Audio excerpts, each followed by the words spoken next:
Assalamualaikum warahmatullahi wabarakatuh. Saya Alfian Ardi Setia dengan NIM 13180826.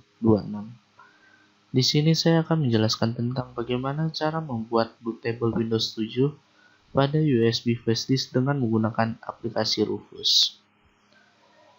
Di sini saya mempunyai file ISO Windows 7 dengan ukuran filenya sebesar 4,5 GB. Untuk flash disknya sendiri, tentunya saya menggunakan flash disk dengan kapasitas di atas dari 4,5 GB tersebut, yaitu dengan kapasitas 16 GB. Oke, bagaimana caranya? Langsung saja disimak.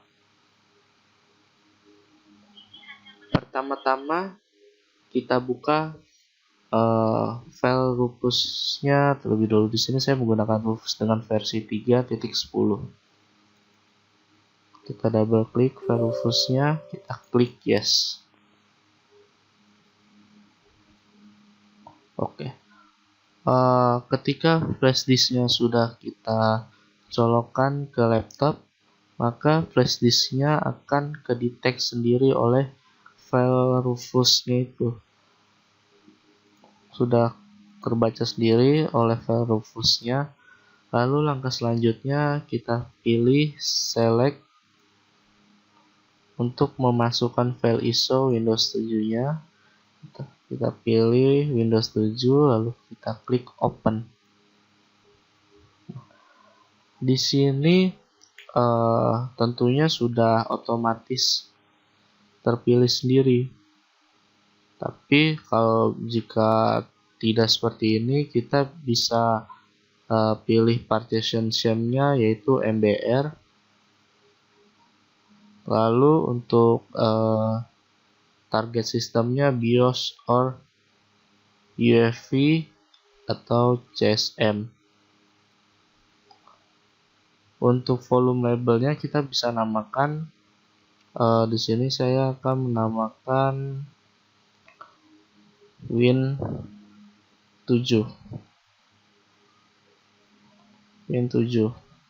Untuk file sistemnya biarkan saja karena di sini menggunakan NTFS.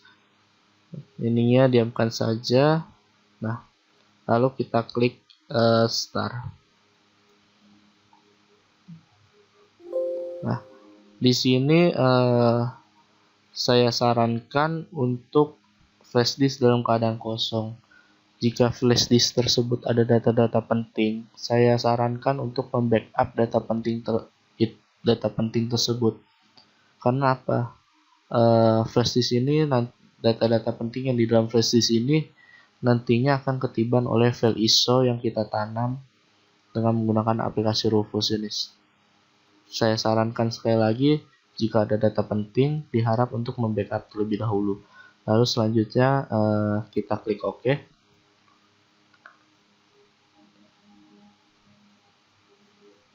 Nah, ini adalah proses dari memasukkan file sistem Windows 7 ke dalam flash disk. Di sini membutuhkan waktu kurang lebih 10-15 menit. Jadi kita tunggu saja. Untuk videonya akan saya skip karena mungkin terlalu lama. Oke. A few moments later. Oke, di sini pembuatan bootable Windows 7 pada USB flash disk-nya telah selesai. Memakan waktu sekitar 18 menit 36 detik. Selanjutnya ini sudah selesai. Selanjutnya kita klik close saja. Oke, untuk langkah berikutnya penginstalan Windows 7 pada laptop dan PC.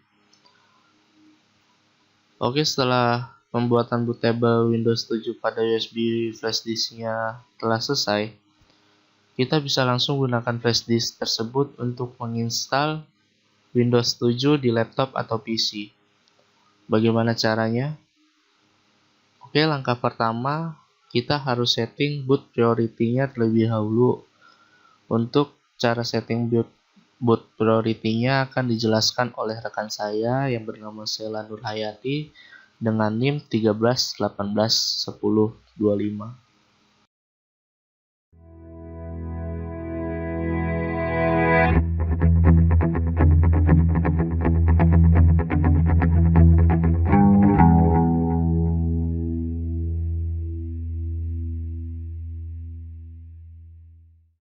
Jadi di sini saya akan melakukan booting priority di flash disk. Hal yang paling penting di sini adalah pastikan kalau flash disk sudah tersambung pada laptop. Setelah itu kita akan masuk ke BIOS. Untuk masuk ke BIOS itu ada banyak caranya ya. Ada yang dari tekan ESC, F2, F10, F12 atau tekan delete.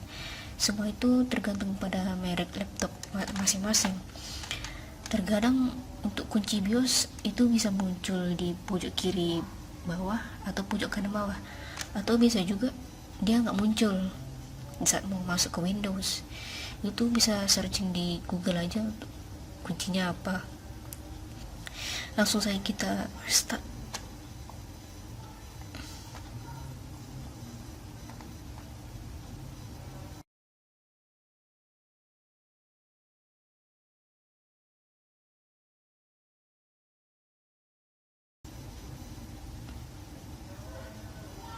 Masuk ke booting. Nah, di sini adalah menu bootingnya. Terus kita masuk pada tab booting, tekan aja panah arah kanan.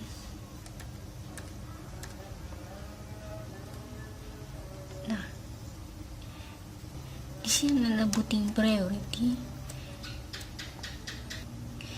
Di booting option priority ini yang pertama itu yang dijalankan. Jadi di sini kan flash disk ada pada option nomor 6. Jadi kita naikkan dia ke atas atau ganti jadi boot option pertama. Untuk mengganti kita bisa lihat di keterangan sini, tekan enter, baru change,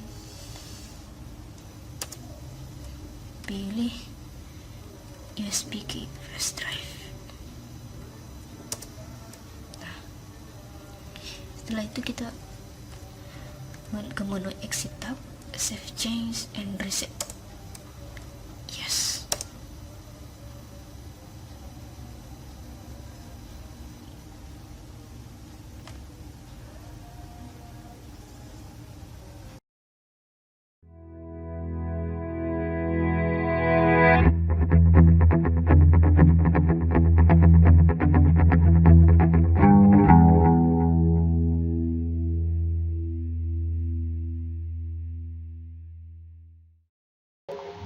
Oke, dilanjut. Untuk selanjutnya kita lanjut install Windows 7.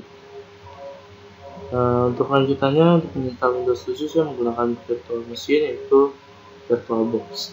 Di sini ada pilihan Windows 7 SP1 x86 setup, Windows 7 SP1 x64 setup. Di mana yang x86 setup itu yaitu 32 bit dan x64 setup 64 bit. Di sini saya menginstal yang Windows 7 Ultimate 64 bit. Jadi saya pilih yang Windows 7 SP1 x64 setup. Kita enter. Ditunggu saja.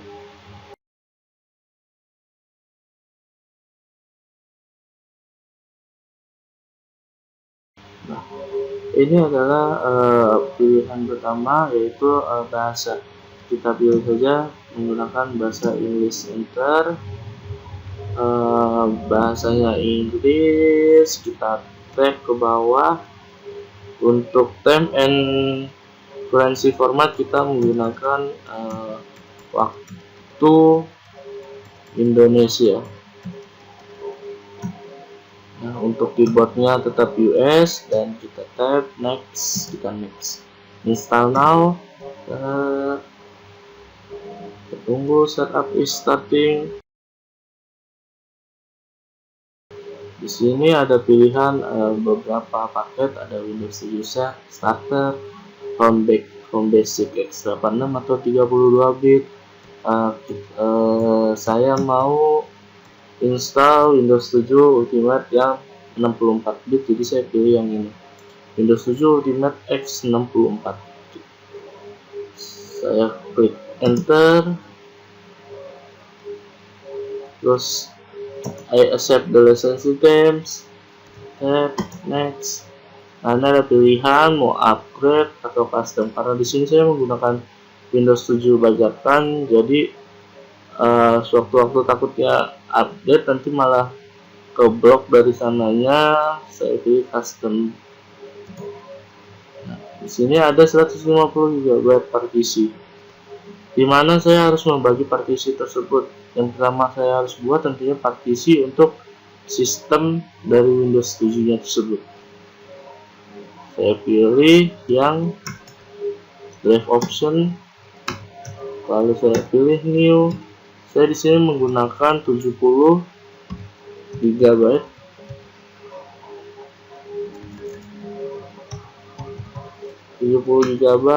Untuk sistem Windows 7-nya.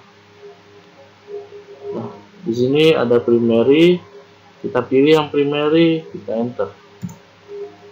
Nah, ini adalah proses instalasi Windows 7, dimana membutuhkan waktu kurang lebih 20 sampai 30 menit. Nanti setelah sampai installing update, nantinya akan nge-reboot dan dibiarkan saja sampai seperti ini. Nantinya kan nge-reboot sendiri, lalu diamkan saja sampai kembali seperti ini sendiri, jangan dipencet spasi. Karena kan pada pertama tadi saat install kita harus pencet spasi biar masuk ke Windows installannya. Nah, setelah ini sampai nge-reboot sendiri, jangan sampai kita pencet spasi lagi, karena itu bisa ngulang install Windowsnya. Kita diamkan saja saat reboot. Di situ boleh, kalau sudah reboot sendiri, boleh cabut flash disknya, boleh, atau diamkan saja.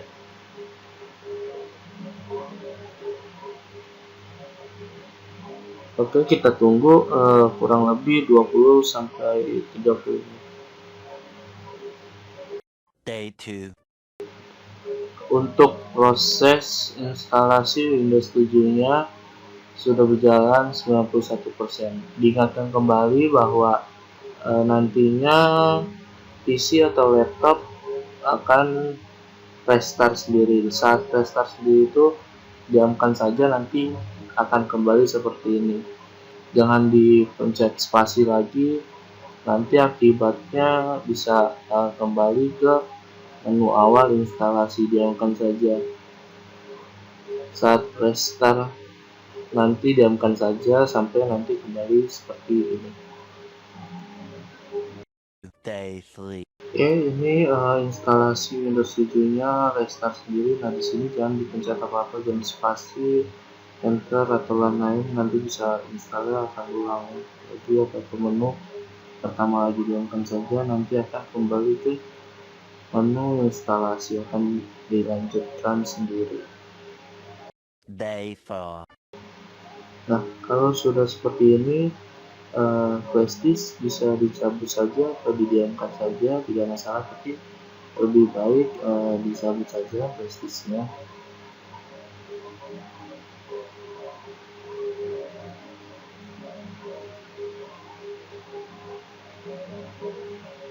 Untuk prosesnya ditunggu di sini sekitar 10 sampai 15 menit.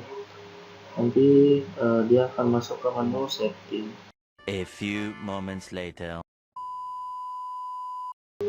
Nah, selanjutnya komputer tersebut akan restart kedua kalinya, yang dimana itu adalah restart terakhir untuk melanjutkan settingan ke selanjutnya.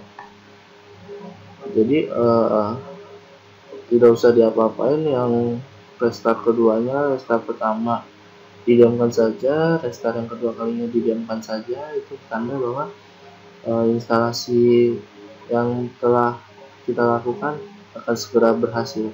3 days later. Oke, di sini udah masuk ke setup Windows. Setup yang pertama itu kita memasukkan nama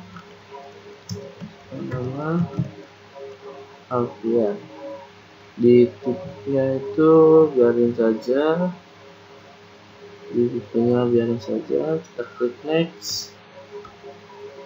Terus untuk tipe password, karena di sini bisa diisi atau bisa dibiarkan saja. Di sini saya biarkan saja, next. Untuk produk key, karena kita menggunakan Windows bajakan, jadi kita tidak mempunyai produk key, jadi kita otomatiknya kita uncheck list, di situ kita skip. Nah, di sini kita pilih Accumulator. Biar apa? Biar tidak ada Windows Update tentunya.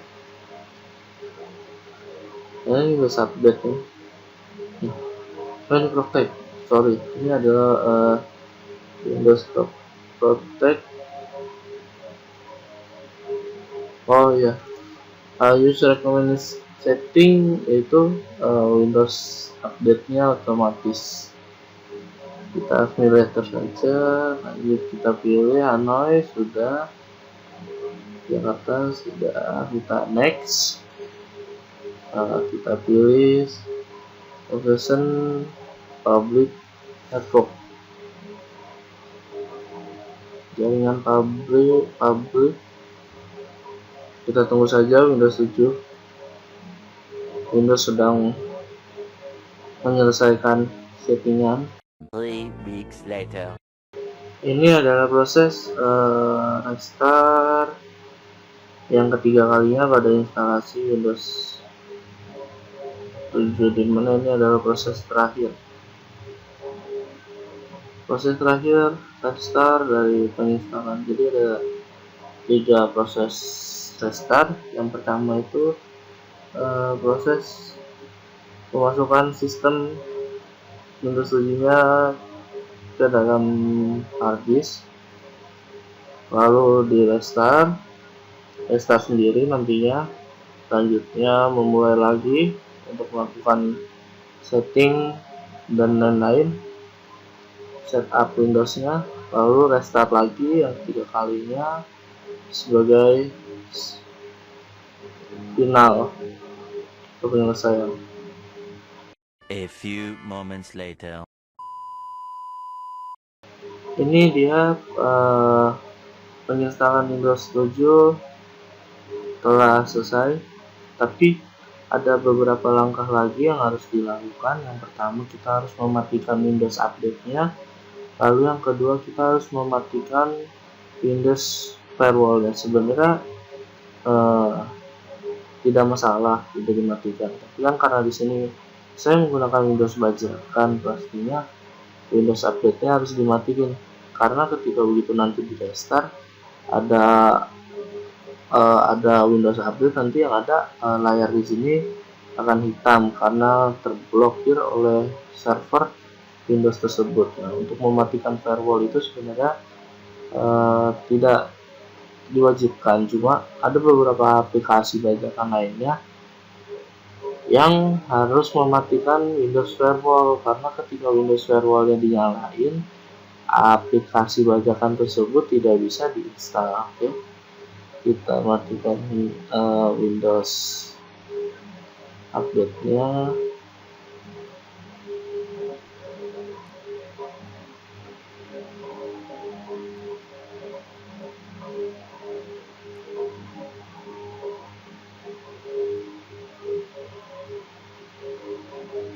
Kita klik control panel, system and security, lalu Windows update. Change setting, ini never check for update, artinya tidak pernah untuk update.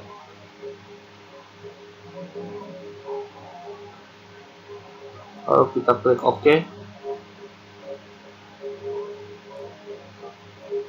Nah, ini nah seperti ini Windows update-nya telah dimatikan. Lalu kita tekan Windows Firewall. Turn Windows Firewall on or off. Nah, di sini kita turn off Windows Firewall, turn off Windows Firewall. Klik OK. Close saja. Nah, ini tandanya Windows Firewall-nya telah dimatikan. Close.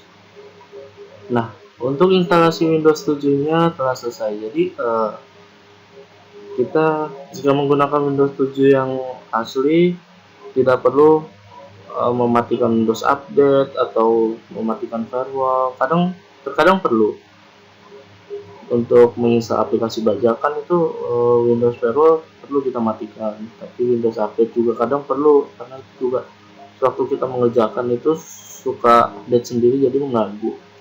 Nah, kalau di Windows bajakan itu untuk Windows Update-nya itu harus dimatikan karena supaya tidak terblok oleh server dari Windows-nya nanti ketika update. Untuk firewall-nya juga nggak wajib juga sebenarnya, tapi karena itu lagi karena ada aplikasi yang harus mematikan firewall. Oke, sekian video praktik dari kelompok kami mengenai tentang bagaimana cara membuat boot table, bagaimana membuat boot priority, dan bagaimana cara menginstal. Itu saja video yang bisa kami praktekkan. Kurang lebihnya mohon maaf. Wabillahi taufiq wal hidayat. Wassalamualaikum warahmatullahi wabarakatuh. Saya Alfian Ardi Setia dengan NIM 13180826 pamit undur diri. Selamat pagi, siang, sore, dan malam. Selamat menjalankan ibadah puasa. Semoga amal ibadah puasanya diterima. Amin amin ya robbal alamin.